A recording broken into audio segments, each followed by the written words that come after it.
ఈ వీడియోని ఒక చిన్న నోట్తో స్టార్ట్ చేద్దాం. వీడియో డిలీట్ అవ్వకముందే దయచేసి ప్రతి ఒక్కరూ చూసే ప్రయత్నం చేయండి. వీలైతే మరికొంతమందికి షేర్ చేయండి.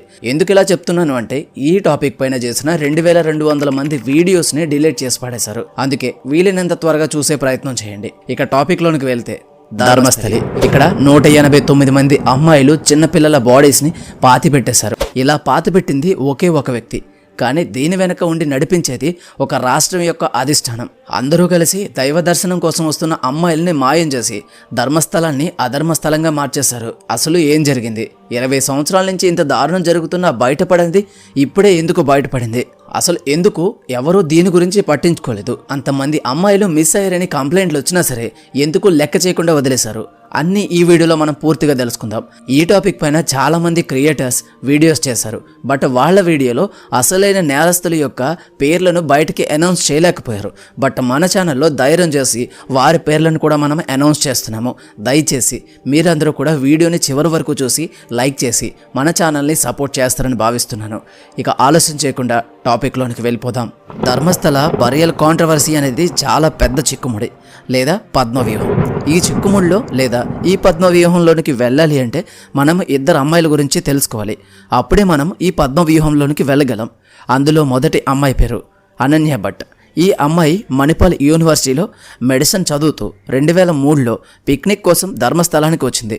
మిగిలిన పిల్లలు షాపింగ్కి వెళ్తే ఈ అమ్మాయి మాత్రం గుడిలోనే ఉండిపోయింది. ఆ తర్వాత ఆ అమ్మాయి కనపడకుండా పోయింది.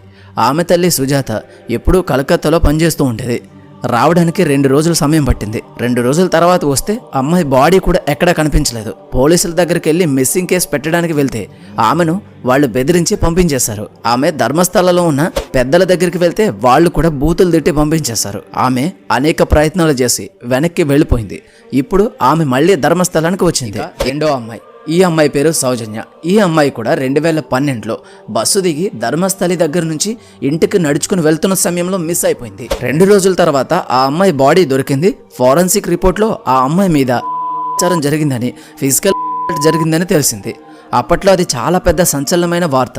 ఎందుకంటే ఆ అమ్మాయి తల్లిదండ్రులు ఇద్దరూ కూడా తమ కూతురికి న్యాయం జరగాలి అంటూ వెళ్ళని ప్లేస్ లేదు, కొట్టని తలుపు లేదు. వాళ్ళు చేసిన ప్రయత్నాల వల్ల జస్టిస్ ఫర్ సౌజన్య అని ఒక పెద్ద మూమెంట్ చాలా సంవత్సరాల పాటు సాగింది. దేశవ్యాప్తంగా జస్టిస్ ఫర్ సౌజన్య అంటూ చాలామంది కోరారు. ఆ ధర్మస్థలానికి వచ్చిన అనేక మంది అనేక సార్లు ఊరేగింపులు కూడా చేశారు. ఈ రోజుకి కూడా ధర్మస్థలిలో జస్టిస్ ఫర్ సౌజన్య అనే బోర్డ్స్ చాలా చోట్ల కనబడుతూ ఉంటాయి. ఈ అమ్మాయికి సంబంధించి అప్పట్లో ఒక ఇద్దరిని అరెస్ట్ చేశారు. వాళ్ళని 2 ఏళ్ల క్రితం సరైన ఎవిడెన్స్ లేవని వదిలేశారు. అయితే అసలు ఏం జరిగింది అంటే 1 కాదు 2 కాదు 189 మంది అమ్మాయిలను అతి దారుణంగా అత్యాచారం చేసి చంపి పూడ్చిపెట్టేశారు. ఇదంతా జరిగింది కర్ణాటకలోని ధర్మస్థలిలో. నిత్యం వేలాది మంది కొలిచే ఆ మంజునాథేశ్వరుడి గుడి దగ్గర. దాంతో గత కొన్ని సంవత్సరాలుగా ఈ ప్రాంతంలో ఎంతోమంది అమ్మాయిలు కనపడకుండా పోవడానికి కారణం ఇదే అని అందరికీ తెలిసింది. అయితే ఈ విషయాన్ని, ఈ శవాలన్నింటినీ పూడ్చిపెట్టిన వ్యక్తి 10 సంవత్సరాల తర్వాత బయటకు వచ్చి అన్ని నిజాలు చెప్పేసరికి పోలీసులకు మరియు కర్ణాటక ప్రభుత్వానికి మరియు కర్ణాటక ప్రజలకు మైండ్ బ్లాక్ అయిపోయింది. అయితే 100 మంది అమ్మాయిల శవాలు అక్కడికి ఎలా వచ్చాయి? వాళ్ళని అలా చేసింది ఎవరు? 2012లో జరిగిన సౌజన్య కేసుకి ఈ కేసుకి లింక్ ఉందా? ఎవరిని కాపాడాలని పోలీసులు ఈ కేసుని తప్పుదారి పట్టించారు? ఒక అమాయకుడిని ఈ కేసులో ఇరికించింది ఎవరు? అసలు ధర్మస్థలిలో ఏం జరుగుతుంది? కర్ణాటక ధర్మస్థల సమీపంలో ఉజ్జరేలో ఉన్న శ్రీ ధర్మస్థల మంజునాథేశ్వరి కాలేజ్లో ఇంటర్ చదువుతున్న 17 ఏళ్ల సౌజన్య అనే అమ్మాయి అక్టోబర్ 9, 2012 రాత్రి బస్టాండ్ నుంచి నడుచుకుంటూ ఇంటికి వెళుతూ అదృశ్యమైంది. దాంతో ఆమె అమ్మా నాన్న ఇంకా లేట్ అవుతుంది కానీ అమ్మాయి రావట్లేదని ఊరు వాళ్ళ సహాయంతో అక్కడ మొత్తం వెతకడం స్టార్ట్ చేశారు. అయితే అక్కడ కొంతకాలంగా అమ్మాయిలు మిస్ అవుతున్నారు.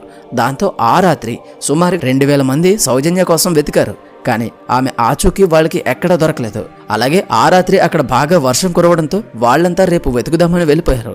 అయితే మరుసటి రోజున అక్టోబర్ 10, 2012న నేత్రవతి నది ఒడ్డున ఒక అమ్మాయి ఉందని ఊరి వాళ్లకు తెలిసింది. దాంతో వాళ్లతో కలిసి సౌజన్య పేరెంట్స్ కూడా అక్కడికి వెళ్లి చూడగా అక్కడ ఒంటి మీద నూలు పోగు కూడా లేకుండా ఒక చెట్టుకు కట్టేసి ఉన్న సౌజన్య డెడ్ బాడీ ఉంది.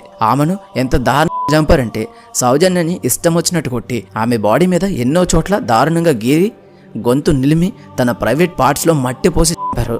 ఇక గ్రామస్తులంతా ఈ కేసును త్వరగా దర్యాప్తు చేసి నేరస్తులను పట్టుకుని వాళ్ళకి శిక్ష విధించాలని కోరడం స్టార్ట్ చేశారు. ఇక కొద్ది రోజులకి ఒక నలుగురు ఇచ్చిన సాక్ష్యాలతో నేరస్తుడు ఇతడే అని పోలీసులు సంతోషరావు అనే వ్యక్తిని అరెస్ట్ చేశారు. ఇతనే ఆ నేరం చేశాడని చెప్పడానికి ప్రూఫ్స్గా అతని ఇంట్లో సౌజన్య ఇన్నర్స్ దొరికాయని పోలీసులు మీడియాతో చెప్పారు. దాంతో నేరస్తుడిని పోలీసులు చాలా త్వరగానే పట్టుకున్నారని సౌజన్య అమ్మ తప్ప అందరూ సంతోషపడ్డారు. ఎందుకు అంటే ఈ సంతోషరావుని పట్టుకునే 2 రోజుల ముందు ఇన్వెస్టిగేషన్ కోసం అని చెప్పి ఒక కానిస్టేబుల్ వచ్చి సౌజన్య యొక్క ఇన్నర్స్ ని తీసుకుని వెళ్ళాడు. అదే ఇన్నర్స్ ని ఈ సంతోషరావు ఇంట్లో పెట్టి అవే సాక్ష్యాలు అని చూపించి ఇతన్ని అరెస్ట్ చేశారు. దాంతో ఆమె తల్లి ఈ కేసును తప్పుదోవ పట్టిస్తున్నారని భావించింది. ఆమె ఈ విషయాన్ని భర్తకు ఊరు వాళ్లకు చెప్పి పోలీసులు ఈ కేసును తప్పుదోవ పట్టిస్తున్నారని ప్రజలు ఆందోళన చేయడంతో గవర్నమెంట్ ఈ కేసు 2013లో సిఐడికి ట్రాన్స్ఫర్ చేసింది. ఇక వాళ్ళు కూడా ఈ కేసులో ఎవరినో కాపాడడం కోసం ట్రై చేస్తున్నట్టు అనిపించగా సిఐడి మీద వచ్చిన వ్యతిరేకతతో గవర్నమెంట్ 2014లో ఈ కేసుని సిబిఐకి ట్రాన్స్ఫర్ చేసింది. ఇక సిబిఐ కూడా సంతోష్రావే నేరస్తుడు అని చెప్పింది. అయితే ఈ కేసులో పోలీసులు సిబిఐ కోర్టుకి సమర్పించాల్సిన ఆధారాల విషయానికి వస్తే అంతగా ఏమీ లేవని చెప్పొచ్చు. అండ్ పోలీసులు పకడ్బందీ ప్లాన్ ద్వారా డిఎన్ఏ రిపోర్ట్స్ని అలాగే సాక్ష్యాలను కూడా మిస్ చేసి పడేశారు. దాంతో రిపోర్ట్ ఏమీ రాలేదని చాలా నార్మల్గా చెప్పేశారు. అలా కేసుని 2023 వరకు కొనసాగించగా June 16, 2023 Bengaluru sessions court Santoshrao నిరపరాధి అని వదిలేసింది. అయితే దానికి కారణం తెలిసి కర్ణాటక మొత్తం షాక్ అయిపోయింది. ఎందుకంటే సంతోష్రావు ఒక మానసిక రోగి అండ్ అతను ఎవరితోనూ చేయలేడు. దాంతో ఒక అమాయకుడిని దాదాపుగా 10 సంవత్సరాల పాటు జైల్లో పెట్టారు. అప్పటి నుండి ప్రతి ఒక్కరిలోనూ అంటే ఆ యొక్క రాష్ట్రంలో ఉన్నటువంటి ప్రజలందరికీ కూడా అసలు నేరస్తులు ఎవరు అనే క్వశ్చన్స్ మైండ్లో రైజ్ అయ్యాయి. ఈ విషయంగా సౌజన్య పేరెంట్స్ అండ్ ఊరు వాళ్ళు చెప్పే పేర్లు ఉదయ్ జైన్, మలిక్ జైన్, అషిన్ జైన్ మరియు నిశ్చల్ జైన్. వీళ్ళు ధర్మస్థలిలోని ఆలయ అధికారి డి వీరేంద్ర హెగడే కుటుంబ సభ్యులు. ఇక్కడ ట్విస్ట్ ఏంటంటే సంతోషరావుని ఒక నలుగురు యొక్క సాక్ష్యాలతో పోలీసులు అరెస్ట్ చేశారు కదా, ఆ నలుగురు వీళ్లే. ఇక ఈ విషయం కర్ణాటక మొత్తం సంచలనం సృష్టించగా ఈ కేసుని లింక్ చేస్తూ కర్ణాటక ప్రజలకు మైండ్ బ్లాక్ అయ్యే మరొక విషయం తెలిసింది. జూన్ 22, 2025 ధర్మస్థలి పోలీస్ స్టేషన్ కి ముఖానికి మాస్క్ పెట్టుకుని చేతిలో ఒక బ్యాగ్ పట్టుకుని ఒక వ్యక్తి వచ్చాడు. తను కేసు పెట్టాలని స్టేషన్లో ఉన్న రైటర్ దగ్గర కూర్చున్నాడు. అతడు కేసు వివరాలు చెప్తూ నేను గత 20 ఏళ్లలో కొన్ని వందల మంది అమ్మాయిలను నేత్రవతి నది ఒడ్డున పూర్తి చేశాను, కొన్నిటిని కాల్ చేశాను, అవన్నీ నాతో కొంతమంది బెదిరించి చేయించారని చెప్పాడు. దాంతో ఆ రైటర్ కంగారు పడి స్టేషన్లో ఉన్న అందరినీ బయటికి పంపేసి ఎస్ఐకి ఈ విషయం చెప్పారు. దాంతో పోలీసులు నువ్వు చెప్పేది నిజమని మేమెలా నమ్మాలి, దీనికి సాక్ష్యాలు ఏంటి అని చెప్పగా ఆ నల్లటి దుస్తులు వేసుకున్న వ్యక్తి కూడా ఒక బ్యాగ్ తీసుకుని వచ్చి ఆ బ్యాగ్ లో నుంచి ఒక పుర్రెని తీసి బయట పెట్టాడు. దాన్ని చూసిన పోలీసులు ఒక్కసారిగా ఆశ్చర్యపోయారు. అప్పుడు ఆ వ్యక్తి ఇదే సార్ ప్రూఫ్స్, మీరు ఇలా అడుగుతారని ఎవరికీ తెలియకుండా ధర్మస్థలి వెళ్ళి నేను అప్పుడు పూడ్చిన ఒక శవం తాలూకు పుర్రెని తెచ్చాను, ఇదే అది అని చెప్పాడు. దాంతో పోలీసులు అతని కంప్లైంట్ తీసుకోవడానికి రెడీ అవ్వగా అతడు కేసు వివరాలు చెప్తూ నేను 1995 సంవత్సరం నుంచి 2014 డిసెంబర్ వరకు దాదాపుగా 20 ఏళ్ల పాటు ధర్మస్థల ఆలయంలో క్లీనింగ్ సెక్షన్లో పనిచేశాను. అయితే నేను మొదట ఆలయానికి సమీపంలో నేత్రవతి నది ఒడ్డున క్లీనింగ్ చేసేవాడిని. కానీ ఆ తర్వాత నాతో ఈ దారుణమైన పని చేయించారు. అప్పుడప్పుడు నా దగ్గరికి కొన్ని శవాలను తీసుకొచ్చి వాటిని రాత్రికి రాత్రి మాయం చేయాలని చెప్పేవారు. అయితే మొదట్లో నేను వాళ్ళంతా అనాథ శవాలు లేదా ఇక్కడ గుడికి వచ్చి కొంతమంది చేసుకుంటూ ఉంటారు వాళ్ళదేమో అనుకున్నాను. కానీ ఒక్కసారి వాళ్ళు పై కొట్టిన దెబ్బలు కనిపించాయి. అలానే వాళ్ళంతా ఆడవాళ్లే. ఆ తర్వాత కొన్నిటికి బట్టలు లేకుండా తీసుకువచ్చేవారు. ఈ పనిని ఇక చేయలేనని వాళ్ళకి చెప్పేశాను. కానీ వాళ్ళు దానికి ఒప్పుకోకుండా నేను ఈ పని చేయకపోతే నన్ను నా కుటుంబాన్ని చంపేస్తానని బెదిరించారు. అలా ఇప్పటి వరకు 14 నుండి 15 ఏళ్ల వయసు ఉన్న పిల్లల నుంచి 30 ఏళ్ల లోపు ఉండే ఆడవాళ్ళని నేను ఈ మంజునాథుని సాక్షిగా నేత్రవతి నది ఒడ్డున ఖననం చేశాను.